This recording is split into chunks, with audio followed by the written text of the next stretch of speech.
కొంచెం ముందుకెళ్ళిన తర్వాత కంప్లీట్‌గా ఫ్లాట్ రోడ్ తగిలిందోటి.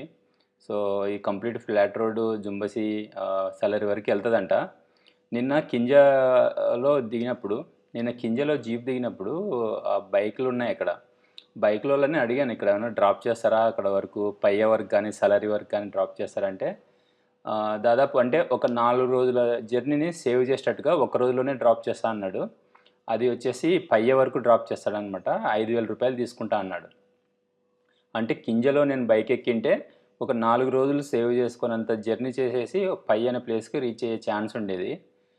కాకపోతే మరి ఇంకా ఈ అక్లమటైజ్ అవ్వడము, ఇది గ్రాడ్యువల్‌గా ఎళ్ళాలి అనే ఇంటెన్షన్‌తో నేను బైక్‌లో ఎళ్ళడానికి ఇష్టపడలేదు. బట్ ఒకేళ బాగా బాడీ అక్లమటైజ్ అయిపోయి పర్ఫెక్ట్‌గా ఉంటే గిన సెకండ్ టైము నేను ఇలా బైక్ ద్వారా ఎళ్ళిపోయి ట్రై చేద్దాం అనుకుంటున్నాను. డేస్ తగ్గించేసుకొని ఏదైనా సమ్మిట్స్ గానీ, లేదంటే ట్రెక్కింగ్ గానీ చేయాలనుకున్నాను. సో, ఇక్కడ బైక్ ఆప్షన్స్ ఉన్నాయి. బట్ లిమిటెడ్ యాక్సెస్ ఉంటదనమాట. ఒక కింజ నుంచి పయ్య వరకు బైక్‌లో ఎళ్ళొచ్చు.